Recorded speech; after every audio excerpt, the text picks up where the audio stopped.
What is happening, y'all? Cowboy here, and welcome back to episode 9 of the walkthrough. So I know I've been going kind of fast. I'm going to try and slow things down. There's just a lot of information to cover in these episodes, and so I think it's I don't want to say stressing me out, but it's making me feel anxious about trying to fit it all in. But so the first thing I want to do is recap some things. I've been pinning comments on each episode that give a brief overview of what we're doing, as long as any corrections. So I would always suggest checking for a pinned comment on an episode. To start, a couple things I want to address that people have had questions about. This balcony will lead to an invasion event. When you jump down, you're going to have to fight a guy. You can try and do it right now. I wouldn't suggest it. There's no way to get your souls back unless you beat him. So just hold off on that for now. Some additional things that I want to touch on here at the round table. I mentioned I wasn't sure if you could switch between male or female with the mirror. You can, in fact. It's under body type, buff body, and slender body. So that does exist. Good catch, pokes in the comment section. Clarification on Fia and the Baldachian's Blessing. So when you let her hug you, you get the debuff. As I mentioned, you get the item, the Baldachian's Blessing, and I said, you use that, you die, debuff's gone. To clarify, the debuff is related to the Baldachian's Blessing. Until you've used that item, and as long as it sits in your inventory, you will have the HP debuff. After you've used that item, any world state reset will remove the debuff. So you could fast travel somewhere, you could rest at a grace, you could die. Any of those will fulfill the conditions of removing the health debuff. She also has some additional dialogue about talking in secret. I would not suggest doing that right now. In general, I've had a lot of folks ask, like, hey, can I just wander the world and do whatever I want? To reiterate, I always suggest you should do a blind playthrough first. You're never going to get back your first experience with a new game like this, and they're very unique in that they promote just blind open world exploration. If you want to follow this guide, I would suggest following it on a second or a third playthrough when you want to try and get everything or get all the trophies or all the items. I would not suggest following this for your first playthrough at all, because it's going to ruin that experience. And if you just want to wander around and explore something and do it blind, that's great, but it may mess up a quest chain. And if it's your first playthrough, that's okay. I made tons of mistakes my first playthrough. There were tons of things I messed up, and, that's just how it is. It's a game. We can always start over and play again. To talk about over here, as I mentioned, these doors kind of lead to some assassin-y type stuff. Go ahead and unlock the first one. You should have plenty of stone sword keys. If you don't, as a quick reminder, you can buy some from this merchant down here. He sells some. The isolated shack in southwest. The second one leads to the Assassin's Prayer Book. The first one, which will be right here in this chest after we've opened this door, I already have, went, got it, upgraded it. But that gives us the Crepice Black Key Crossbow. As I mentioned, it'd be good to have a ranged weapon on the build, just to be able to snipe stuff. I had a chance to go through and test out a couple different crossbows and bows, and given the stat requirements that we already had to hit for our Bloodhound's Fang, this is going to be an excellent option for us. It has plenty of range, it shoots fast. Go on and pick that up. As for the second door, I will not be getting it. That is the Assassin's Prayer Book. There are two incantations. One of them is called Darkness, which just creates this cloud of darkness that your character can hide in, but as soon as you leave it, you're detected. So kind of pointless. The other one can reduce fall damage and quiet your footsteps, which is good if you're trying to walk around and backstab all the enemies. But effectively, as for fall damage, we get something later called Soft Cotton, which will just, it'll break our falls. So very situational. Also, it's worth mentioning that that doesn't prevent fatal fall damage. A fall that is fatal will still kill you. As some folks have also pointed out, we can use our rainbow stones to see if a fall is fatal. That's true. At the same time, I'm not going to constantly hop off my horse and throw down a rainbow stone. So, yes, you can do that if you're unsure, but it's not the best solution. A couple other things besides the assassin, we also still have the tree sentinel, which we haven't tackled him right yet. You remember that was the guy on the horse right between these two graces. We're going to probably tackle him towards the end of this episode, but I think he's more challenging than Margit, in my opinion, just because he can reflect spells, so he can be very troublesome for casters. And if you're not comfortable with the horse combat yet, I think he can give some trouble to even the melee folks. Besides that, another thing, back here, when we killed this guy, the Wolfman should be chilling right here around this jail. If you talk to him, you'll get a Sombering level 2, which we can then use to upgrade the crossbow. So that's why my crossbow is now at, wherever it's at +2, even though I just picked it up. And I think that about covers it. So I'm going to... Yes, that's okay, D. I don't need to Since he's talking, I'll just show you the incantations he has. I haven't used any of these. They're not that good. It's a split scaling too, so very few builds are actually going to utilize that stuff. You need both int and faith. So fast, we're just going to drop a bunch of different things just to make getting through my inventory a little bit easier. And then we are going to turn off tutorials. Ah, thank God. So, as I mentioned this episode, we are going to finish up the Weeping Peninsula. I've already gone ahead and marked up our first places we're going to hit. First, we're going to go on over here. Then we're going to go on over here. Then we're going to go to these ruins. And then we're going to make our way down towards that village. So, we can, a couple different ways we can get to us, but the easiest is going to be just running across there. Because the cliff ledge, you can kind of swing up through here. So, just hop to the Castle Mourn Rampart and we'll get going.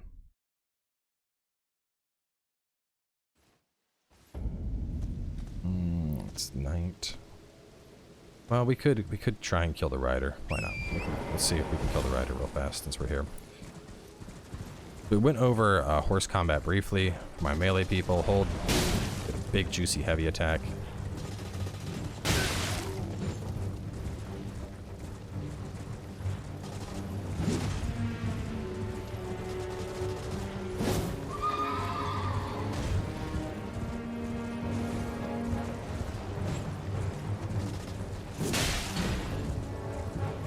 Seeing the damage the Bloodhound Fang does, we probably could kill the Tree Sentinel at this point, but I just know traditionally he's one of the bigger stopgaps for new players.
So killing him gets us another nighttime world boss down.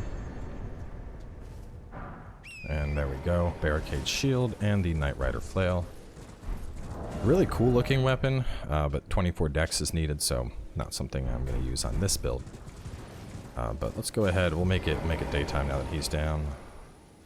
I don't believe there's a death bird in this region. If there is, I have searched and I have not found it.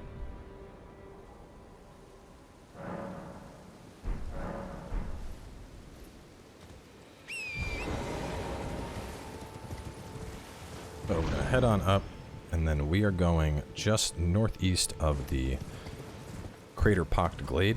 That's that area where we killed that unique guy that had a gravity-type sword and was doing some stuff, but was ultimately inconsequential. You can see all the craters. Oh, there's a little grace right here. I never noticed that. See, constantly, this is why I was so hesitant about the walkthrough. There's so many little things that are tucked away and hidden in this world. It's very, very easy to overlook something. But I got that platinum dough.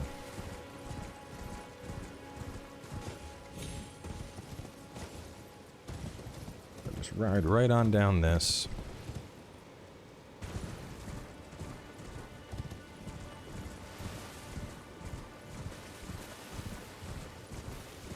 You can see there's a couple of enemies here. We're not terribly worried about any of them. Just gonna hop on up to the Forest Lookout Tower. You can climb up the ladders as well. I just find that to be a much easier route than dealing with all the other stuff that's in the way.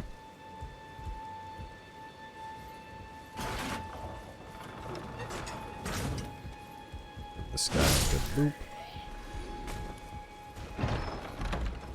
And this gives us the Hand Ballista. Now, since we just picked up another ranged weapon, let's talk about the difference. 30 strength requirement, obviously very hefty. This is a one-handed ballista that can fire great bolts, so very strong. Also, of course, it needs a huge stat requirement, so not my recommended weapon of choice for a lot of builds. But we're going to work our way down, and then we're going over to 2 on the map. Get our way down. There's a cave down there.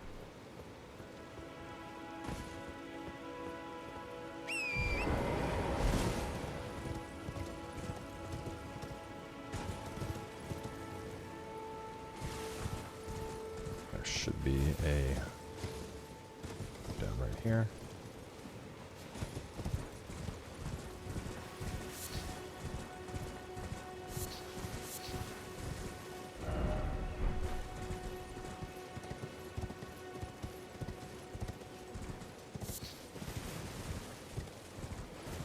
A lot of little caves tucked in. This is the Earthbore Cave. We get a Spelldrake Talisman, which is, you know, kind of useless. That's the only thing of value in here. This floor is going to crumble. You can see how it's all cracked, so just stay to the right of that. Open the chest, get the turtlenecks, and we'll head on down. So in general, for these caves, these smaller ones, we're just going to run on in, kill the boss, grab the key loot. If there's anything in particular that is of major value, like some of them you might find well, not some of them, but there's like one in particular where you can pick up a ball bearing. In cases like that, we'll grab it. For the most part, we're just going to focus on, you know, showing you all the areas that are worth going to. Because there's so much stuff where you could wander around and, you know, you'll go down a pathway and there's 2 rats and then you get, you know, glowstones out of it. Which kind of begs the question of, like, did I really care enough to come into this cave for some glowstones? But I'm trying to get everything, I guess so.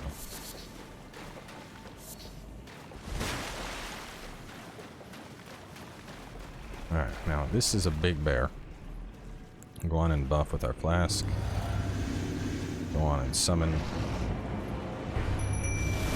Now you're seeing why I call them rune bears.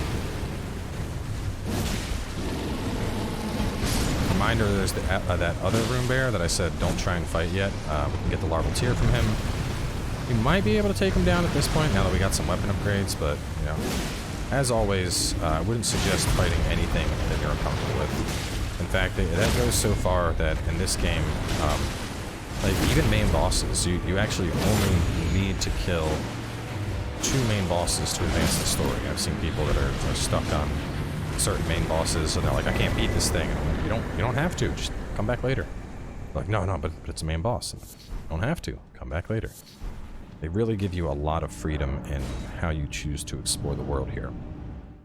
So basically anything that you get stuck on, just come back later. If you can't kill Margit when I killed Margit, that's fine. You can get him at a different time. If we go to kill the Tree Sentinel this episode, and y'all can't kill the Tree Sentinel, that's fine. Just get him another time. That's the one thing I will say. A lot of people are always concerned about missing stuff. And as far as I know, there are no bosses that are missable in the game. With the exception of some mini-bosses in the capital, and you would have to largely go through the capital and ignore them for that to become the case. Put on my... Oh, now we're in combat. So I was hoping to pull out the demi-humans and have a little demi-human on demi-human battle. I still can. Let me go. No, I didn't. Oh well. Well, now we got the jellyfish out. Jellyfish is good. So the big one is the only one we need to be concerned about. This thing has a staff. Not very good, but, you know, it's a staff. It's a thing. You can get it. Okay. Right, I need you to stop. As you can see, she'll kill her own minions.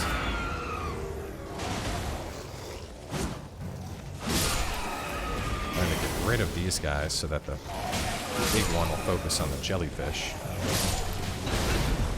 instead of bopping me with the stick.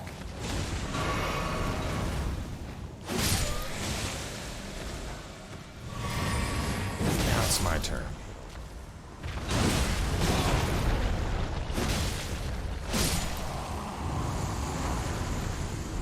Crystal Burst sorcery, which unfortunately isn't very good. I wish it were, but sadly that is not the case. Okay, switch. Pull on out the demi-humans, which I forgot to upgrade, but that's okay. No, why not? While we're swapping stuff up, we'll try out the Godric guys just to show them off, see if they're any good.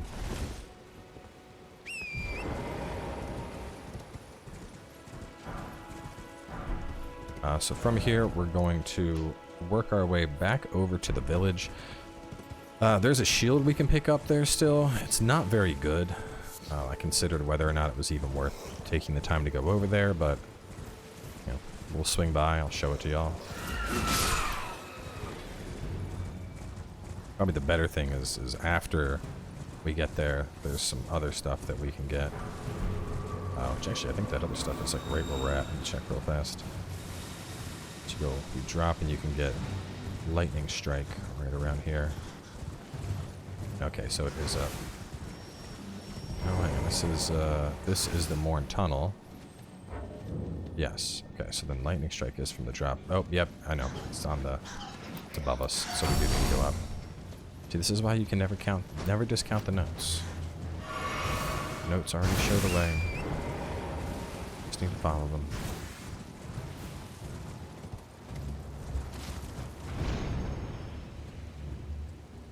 Oh no. Let's go use the other one over here. There was another airlift that I could use. Hope there was. No. Did we pass it? I'll just ride up on the hill. It's the old-fashioned way.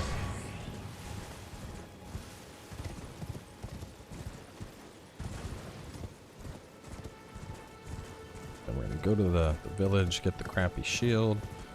And we're going to go west and drop down to get access to lightning strike. Actually, I can go up this way. Let me just warp. I need to be out of combat to warp, of course.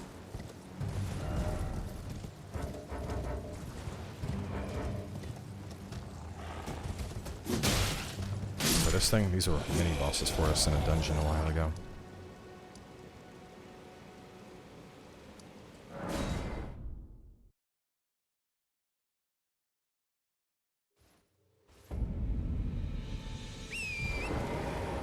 The ability to fast travel, to instantly get somewhere, is so insanely good. Right, where was that shield? It was in the outskirts of the village. There it is.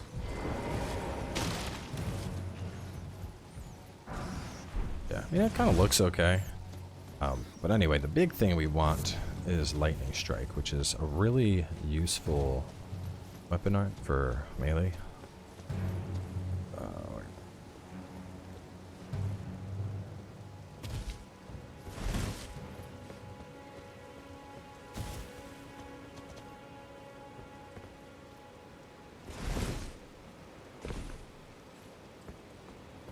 I heard him.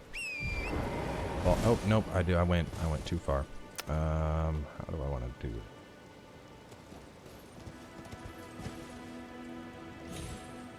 Come on, yes. Not go far enough. And still not going to go far enough. Well, that's where we need to get, is right there in front of us. So we'll just mark that. Fast travel again and run off.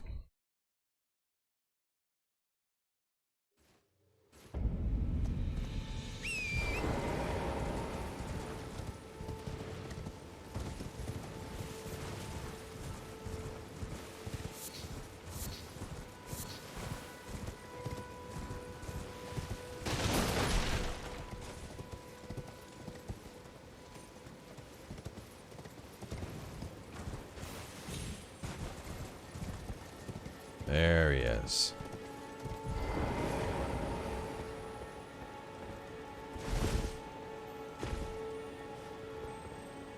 I always recommend dismounting for these things. I feel like I get a little bit over with my horse.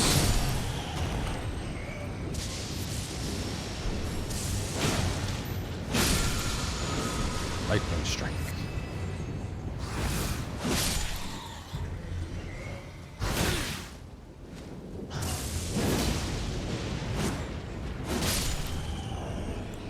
So just taking a look at that real fast. Where's he at? Where did he go? Why is it not showing up in our Ash of War? It should show up in our Ash of War. Wait, was that not an Ash? Was it an incantation? I thought it was an Ash. Well, anyway, now we're going to go into the Mourn Tunnel and then the Mourn Rampart. I'm like, why can't I open my damn map?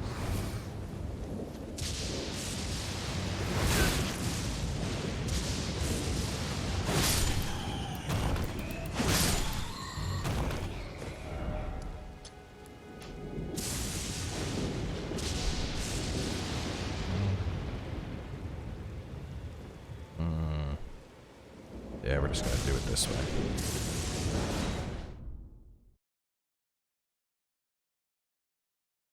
While we're here, we'll check, because I thought that was an Ash of War, but perhaps it was an incantation and I mislabeled it. Indeed, lightning strike. Summon lightning bolt that spreads from impact. Well, there you go, faith folks. We got something new for you.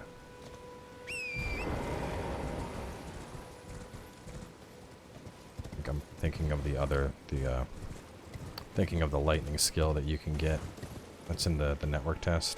You also pick that one up fairly early. And that one's super useful for melee, because it basically allows us to just summon down a lightning bolt. Obviously, you know, that gives us a safe ranged option to take stuff out. Like the birds that are up in the air and whatnot, we can just pop them off with it very easily. I mean, crossbows are fine and all, but once something starts moving and grooving and it's dodging all over the place, at that point, something with a little more lock-on is always appreciated, and a giant bolt of lightning that summons directly from the sky to hit a flying bird. Very convenient. We'll get that soon, though. So in Mourn Tunnel, lot of different upgrade materials we can get around here. In general, the rule of thumb is if you're gonna, you know, for tunnels are always good to clear out, because tunnels are gonna be filled with upgrade mats. Caves, well, just to take a look. So this is a tunnel. You can see how it has a distinct kind of like archway. Tunnels are always gonna have loot. You remember Limgrave tunnels? That's where we got upgrade mats. We're gonna get more here. Caves in particular are usually just going to be kind of short. You know, we have, let's look at other caves we went in. Groveside Cave, that was a nice short one. The Cave with the Bear was a nice short one. And caves are usually just going to be like a mini boss. You know, Murkwater Cave is where Patches was. They're all very short. And then you have your Catacombs. Now, Catacombs are more similar to the caves. How caves you're going to find your upgrade mats for weapons. Catacombs, you're usually going to find the upgrade mats for your summons. So, in particular, we go over here, you know, we'll get smithing stones and somber stones in caves, and then we're going to get our grave and ghost glovewort in Catacombs. Excuse me, tunnels, not caves. Caves less good, tunnels, Catacombs good.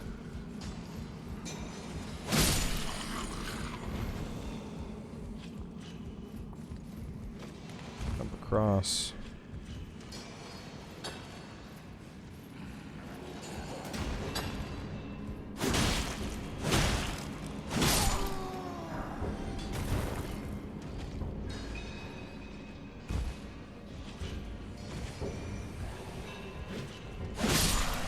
Started, so it's just a safer way to come in here. As you start running across that beam and that dude wakes up, then you're in trouble.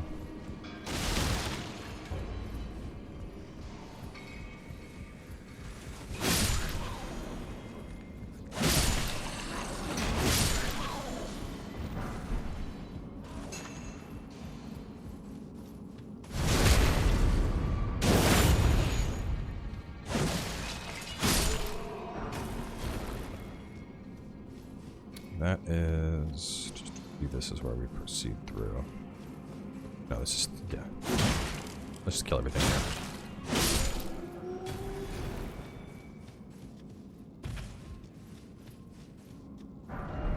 More somber.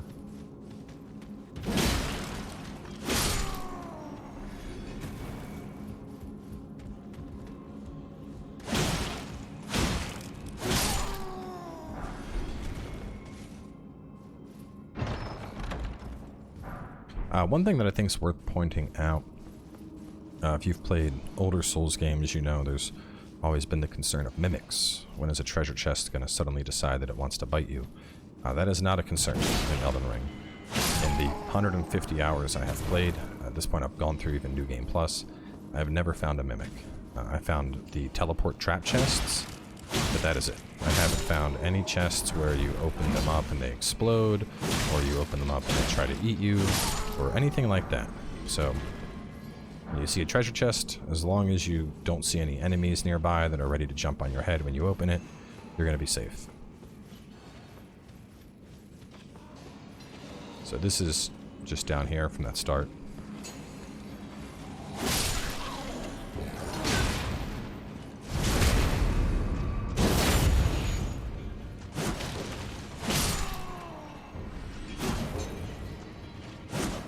Did you stop with the hippity hoppity? Oh my god.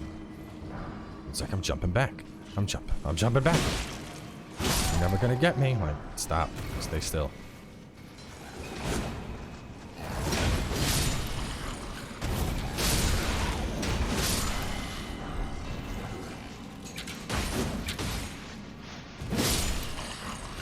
Obnoxious little buggers. They're actually gonna be the main area, or the main enemy of the, next zone we go after.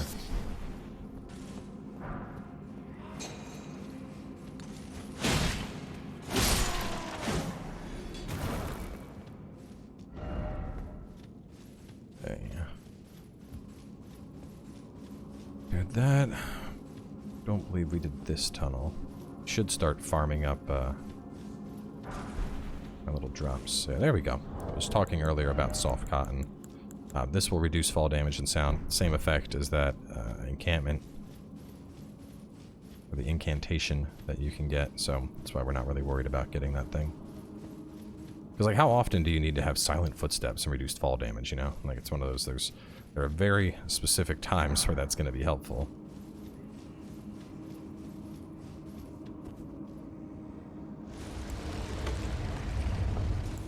Ready to fight a big boy.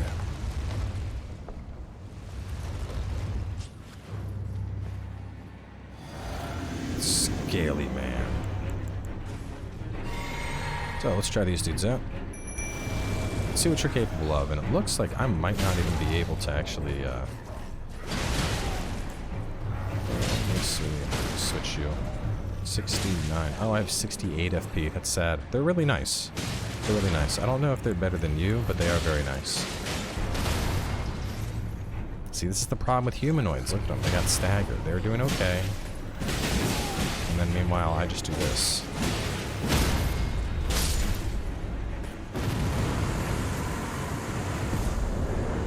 So, Rusted Anchor, this is a not bad great axe. In general, I actually just got done doing some of the testing for the strength build, and the greatsword that I recommended our strength gang use. Fun fact, that is actually the 4th strongest pure AR colossal sword in the game. Higher than it is, there are 2 hammers and 1 glaive that go higher than it in the strength category of colossal weapons at least. But yeah, that greatsword will do really good damage. It'll carry you all the way. So we already killed the Knight Rider. We're going to hop over to the Bridge of Sacrifice real fast just to talk to Arena. Now, Arena can be in a couple different quests. This actually pertains to Varl, the dude at the beginning who tells you you're maidenless. Varl needs you to find the blood of a maiden, and you can use Arena's blood or Grape Lady's blood. Or there is a third NPC that's kind of hidden that you can use, and that's who I would suggest going with for that quest line. But so anyway, talk to Arena. She's blind. She is going to give you a letter. Keep talking to her. She's going to give you a letter for her father. She dies, like no matter what. As far as I know, and in every playthrough I've done, you deliver the letter, Daddy comes back, she's dead. You know, I guess that's a spoiler, but whatever. Ironically, she looks literally identical to the Grape Lady Maiden that we're going to find. But yeah, at this point, we have finished up all this. We're going to be working our way down here to tackle Castle Mourn. Believe it or not, there's like nothing in this area. There's a seed that's like right around here that we're going to get on the way. But besides that, on all this and this weird little swamp, I figured for sure there'd be something here. And it's just like a couple enemies. There's no loot. But yeah, we're looking good on time, so let's go on over. We'll see if we can... Considering we killed Knight Rider, we should be beefy enough to kill the Tree Sentinel real fast. So in general, for the Tree Sentinel, he can hit really hard. Spell builds are going to want to be careful because his shield can reflect your spells back at you. So, you know, that's not going to be fun if it happens. So just kind of, yeah. And you can see his health. He's definitely beefier than the Knight Rider guy was. But same strategy that we used on the Knight Riders. I'm just going to run up and do heavies and then keep riding. Don't let that Halberd hit you. If it looks like he's going to do his shield slam, I would suggest sprinting away. You can tell because he'll like kind of jump off to the side a little bit.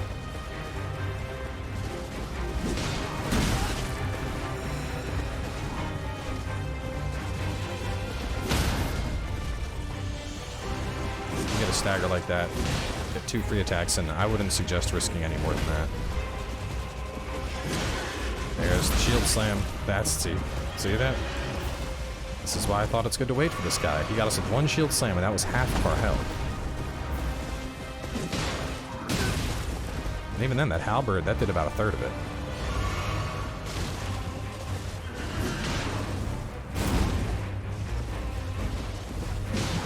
Fun fact, you can get his shield much later in the game, and it's actually one of the best great shields.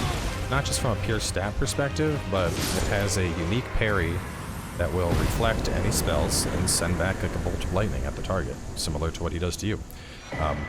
So unfortunately, just a couple of runes out of him, but I will point out his weapon, the Golden Halberd. Now this is actually a really, really nice weapon. Obviously pretty steep stat requirements there at 14 Dex, 12 Faith, and 30 Strength. But this thing does pretty good. It has Golden Vow, which is, there's a spell you can get that's similar to that, so it's a pretty good buff. Think of it like Sacred Oath almost. So you're getting a attack power increase, you're getting a defensive increase, and on top of that, the moveset on this is the superior moveset of Halberd. So what I mean by this is there's 2 Halberd movesets. There's one where it just pokes, and then there's one that's more of a slashing. I greatly prefer the slashing moveset. So we have an overhead, across, and then a diagonal, which is pretty nice. We have a backstep thrust, which is always a really good move. Our heavies are going to do the big overheads. Our running attacks are going to do the thrust. So yeah, all around good weapon. It requires, you know, you need stats in multiple places to use it. So if you're doing kind of a paladin type thing, this might be a good one to go for. It's a really, really solid choice. But anyway, that is going to wrap things up for this episode. So from here, we're going to head to the Castle Mourn Rampart. Did Mourn Tunnel, did Knight Rider, we did... Yep, alright. I'm going to make some bullet points on the video. Next episode, we're going to be tackling Castle Mourn, which will get us our first legendary weapon. At this point, of course, we have a bunch of runes we can spend, so let's level those up. For those sticking with me and going with my levels at this point, I think getting endurance to, well, that looks good. 25-18. I want to get my, right now the big focus is just getting up my vigor and endurance, because I already have enough strength and dexterity for a weapon. And real fast, just to give an idea here, because this is only at level 4, my attribute scaling is only D and C. So I'm not really getting all that much out of my scaling bonus. I'm getting 84, so it's making up less than 1/3 of my weapon damage. The majority of damage right now of this is coming from the fact that it's +4. Now once weapons get up much higher, for unique weapons that's +10, for regular weapons that's +25, at that point you start seeing very significant returns on attribute scaling, things like S scaling and A scaling, and at that point that's where having really high stats, having your strength and dexterity jacked way up, is really going to make a difference. So for now, early on in the game especially, it's better to focus on health and endurance. If you're playing a magic build though, I would suggest health, mind, and whatever your magic stat is, whether that's intelligence or faith. So we're going to wrap things up here, Castle Mourn in the next episode, and I will see you all then.